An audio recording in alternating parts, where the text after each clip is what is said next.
Morning everyone. अभी जो हम लोगों ने अब तक सीखा है क्या, सिंपल मॉलिक्यूल का स्ट्रक्चर कैसे लिखते हैं। अभी हम लोग देखेंगे इस मॉलिक्यूल में सिमेट्री क्या क्या है। इसके बाद फर्दर हम लोग ग्रुप थ्योरी क्या क्या कंडीशन है, कुछ सेट के एलिमेंट का एक ग्रुप कंस्टिट्यूट करने के लिए, उसके बारे में देखेंगे। पॉइंट ग्रुप निकालना देखेंगे और फर्दर इस ग्रुप थ्योरी का क्या क्या एप्लीकेशन हो सकता है ये देखेंगे। और फिर समय मिलेगा तो हम लोग थोड़ा सा क्रिस्टलोग्राफी के बारे में भी देखेंगे, यानी क्रिस्टल के भी ग्रुप के बारे में देखेंगे, पॉइंट ग्रुप के बारे में देखेंगे। और फिर उसके आगे हम लोग इनर्जेटिक्स के बारे में देखेंगे, फिर काइनेटिक्स के बारे में देखेंगे। तो ये सीक्वेंस है। ओके, तो सबसे पहले हम लोग देखते हैं सिमेट्री, मॉलिक्यूल का सिमेट्री एलिमेंट, सिमेट्री। ओके, तो सिंपल इसको इस तरीके से समझना चाहिए, जैसे कि कोई मॉलिक्यूल है H2O मॉलिक्यूल, ये H2O मॉलिक्यूल हमने ले लिया। अगर इस मॉलिक्यूल को अगर हम लोग 180 डिग्री से रोटेट कर देते हैं तो मान लेते हैं आप लोगों ने पलक झपका, उस दौरान मैंने रोटेट कर दिया, तो मैंने क्या किया आपको पता भी नहीं चलेगा। यानी एक ऐसा कॉन्फ़िगरेशन जनरेट हो जाता है जो इक्विवेलेंट है। पहले भी यहाँ हाइड्रोजन था, ये हाइड्रोजन था, अब भी यहाँ हाइड्रोजन है। पहले भी यहाँ ऑक्सीजन था, अब भी ये ऑक्सीजन है। ठीक है, तो जिस एक्सिस के अबाउट रोटेट करेंगे उस एक्सिस को हम लोग सिमेट्री एलिमेंट कहेंगे। हाँ, ये प्लेन भी हो सकता है, एक्सिस भी हो सकता है, रोटो रिफ्लेक्शन यानी पहले रोटेट किया फिर प्लेन के द्वारा रिफ्लेक्शन हुआ, वो भी हो सकता है, सेंटर ऑफ इन्वर्जन भी हो सकता है। तो जिसके अबाउट कुछ ऑपरेशन किया जाए, कोई मूवमेंट किया जाए, उसको हम लोग क्या कहेंगे, सिमेट्री एलिमेंट कहेंगे। और जो मूवमेंट हम लोग किए हैं, जैसे कि रोटेशन हो गया, रिफ्लेक्शन हो गया, रोटो रिफ्लेक्शन हो गया, ये सब क्या होता है, सिमेट्री ऑपरेशन होता है। तो हम लोग सिमेट्री एलिमेंट और सिमेट्री ऑपरेशन के बारे में देखेंगे। सिमेट्री एलिमेंट जो होता है बेसिकली 5 टाइप का होता है। पहला होता है proper axis of rotation, proper axis of rotation, इसको हम लोग CN से डिनोट करते हैं। CN, जहां N क्या है, इसे मॉलिक्यूल को रोटेट किया जाता है कितना एंगल से, तो rotation bye 2 pi by N degree in clockwise manner. ठीक है, हम इसे ऐसे देखते हैं जैसे कि H2O मॉलिक्यूल है, H2O मॉलिक्यूल। तो H2O मॉलिक्यूल हम दोनों हाइड्रोजन को लेवल कर देते हैं। इसको हमने कहा दिया हाइड्रोजन 1 और ये हाइड्रोजन 2 है। अगर इसको इस एक्सिस के अबाउट रोटेट किया जाए 180 डिग्री से, 180 का मतलब क्या हो गया, 2 पाई बाय 2 डिग्री से रोटेट किया जाए तो क्या हो जाएगा, तो हो जाएगा ऑक्सीजन यहाँ रहेगा और यहाँ पे हाइड्रोजन 2 और ये हाइड्रोजन 1। हाइड्रोजन 2 हाइड्रोजन 1 ये तो लेवल किया है अपनी सुविधा के लिए मैंने, हाँ, लेकिन हाइड्रोजन के प्लेस पे हाइड्रोजन आ गया, फिर दूसरे हाइड्रोजन के प्लेस पे हाइड्रोजन आ गया, बस ये हाइड्रोजन यहाँ आ गया, ये हाइड्रोजन यहाँ आ गया। तो ये प्रॉपर एक्सिस ऑफ रोटेशन है। ठीक है, तो यहाँ पे 180 डिग्री से रोटेट किया तो N क्या हो गया, 2 हो गया, इसीलिए ये एक्सिस क्या हो गया, C2 एक्सिस। तो C3 में कितना से रोटेट करेंगे, तो यहां पे हम लिखते हैं C1, यानी कुछ भी नहीं करेंगे, वैसे ही वैसे का वैसे ही है। 360 डिग्री से रोटेट किया मतलब वैसे का वैसे ही है। C2 मतलब हम लोगों ने क्या किया, 180 डिग्री से रोटेट किया। C3 मतलब हम लोगों ने 120 डिग्री से रोटेट किया। C4 यानी हम लोगों ने 90 डिग्री से रोटेट किया। इसी तरीके से CN बराबर 2 पाई बाय N रोटेट हम लोग कर सकते हैं। ओके,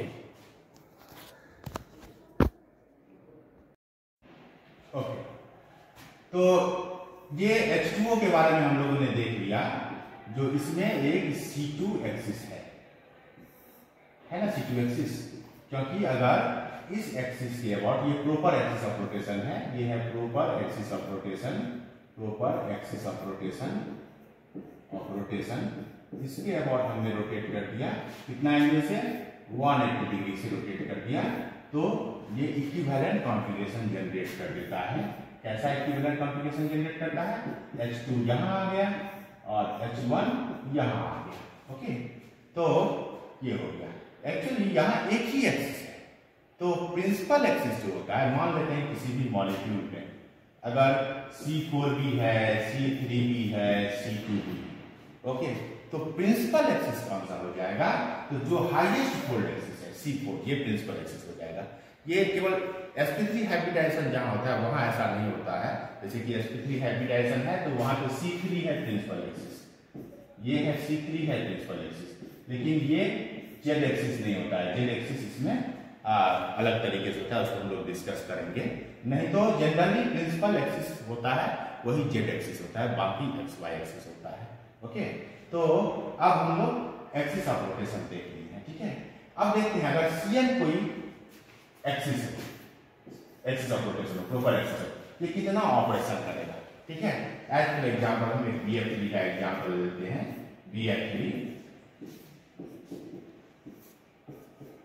तो F1 F2 F3 हमने इसका नाम लिख दिया, F1 F2 F3, ओके। तो इसमें एक एक्सिस जो कि इस मॉलिक्यूलर प्लेन के परपेंडिकुलर है, ओके, और बोरन से पास करता है, वह एक्सिस के अबाउट इसको 120 डिग्री से अगर रोटेट करेंगे तो पहली बार रोटेशन करने से क्या हो जाएगा, F3 यहाँ पे, F1 यहाँ पे और F2 यहाँ पे आ जाएगा। दूसरी बार रोटेट करेंगे तो क्या हो जाएगा, तो हो जाएगा यहाँ पे आ जाएगा F1, यहाँ आ जाएगा F2 और यहाँ आ जाएगा F3, ठीक है। ये तीनों इक्विवेलेंट कॉन्फ़िगरेशन है, ठीक है। और तीसरी बार अगर रोटेट करेंगे इसको तो फिर से ये वापस यही आ जाएगा, यानी Cn n ऑपरेशन करता है, ठीक है। तो जैसे कि C4 है, तो C4 एक बार करेंगे, C4 repeated twice, this is nothing but C2, okay, C4 repeated thrice and C4 repeated 4 times, this is nothing but identity operation, कुछ नहीं किया गया है, हाँ। तो ये वही कॉन्फ़िगरेशन, आइडेंटिकल कॉन्फ़िगरेशन जनरेट हो गया, इक्विवेलेंट कॉन्फ़िगरेशन ये है, ओके, क्योंकि पहला F3 यहाँ है, यहाँ F2, इक्विवेलेंट कॉन्फ़िगरेशन हो गया। लेकिन आइडेंटिकल कॉन्फ़िगरेशन का 3 बार इसको कर देंगे तो आइडेंटिकल कॉन्फ़िगरेशन, यानी F1 अपने प्लेस पे आ जाएगा, ओके। तो Cn n ऑपरेशन करता है। एसेंशियल कंडीशन क्या, अगर C2 हो तो ये ट्विंस में होना चाहिए, दो है हाइड्रोजन, एक एटम जो एक्सिस पे है वो अकेला भी है तो चल जाएगा, ठीक है। इसके बाद हम लोग देखते हैं प्लान ऑफ सिमेट्री।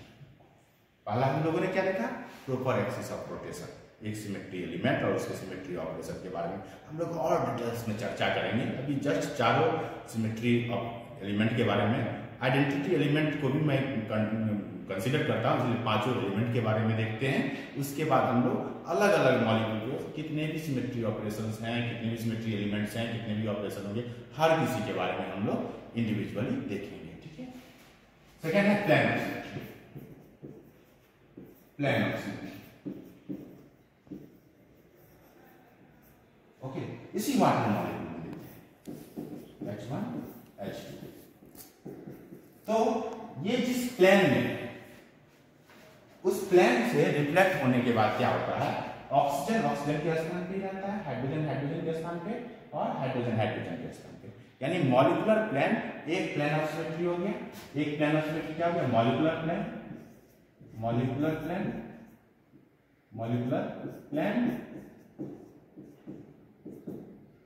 और दूसरा क्या हो गया, ये एक प्लेन ऑफ सिमेट्री जो कि एक वर्चुअल, इस दोनों को हम अटैच कर देते हैं, इसको बाइसेक्ट करें, इसका सेंट्रल पॉइंट और ऑक्सीजन से जाए, यानी ऐसा प्लेन ऑफ सिमेट्री,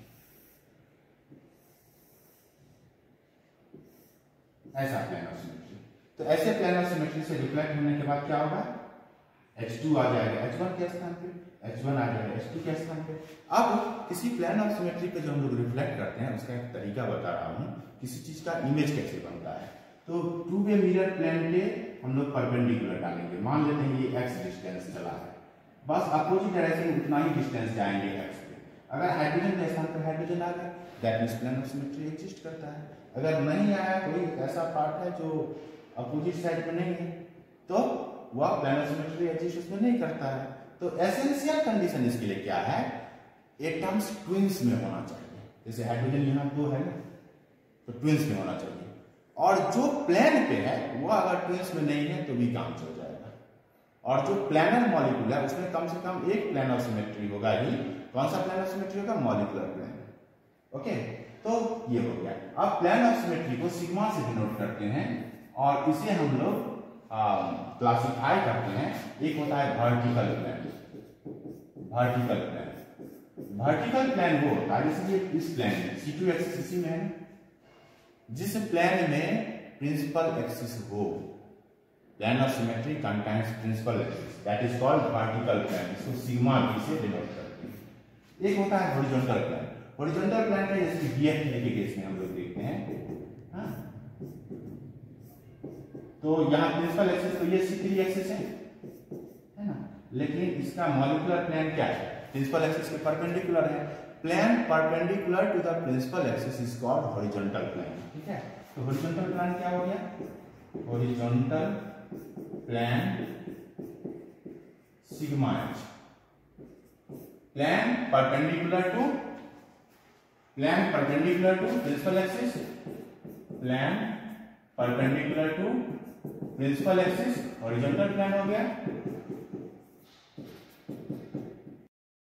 मान लेते हैं ये x डिस्टेंस चला है, बस अपोजिट डायरेक्शन उतना ही डिस्टेंस जाएंगे x पे। अगर हाइड्रोजन के स्थान पर हाइड्रोजन आ गया that means plane of symmetry exist करता है। अगर नहीं आया, कोई ऐसा पार्ट है जो अपोजिट साइड में नहीं है, तो वह प्लेन ऑफ सिमेट्री एग्जिस्ट उसमें नहीं करता है। तो एसेंशियल कंडीशन इसके लिए क्या है, एटम्स ट्विंस में होना चाहिए। जैसे हाइड्रोजन यहाँ 2 है ना, तो ट्विंस में होना चाहिए। और जो प्लेन पे है वो अगर ट्विंस में नहीं है तो भी काम चल जाएगा।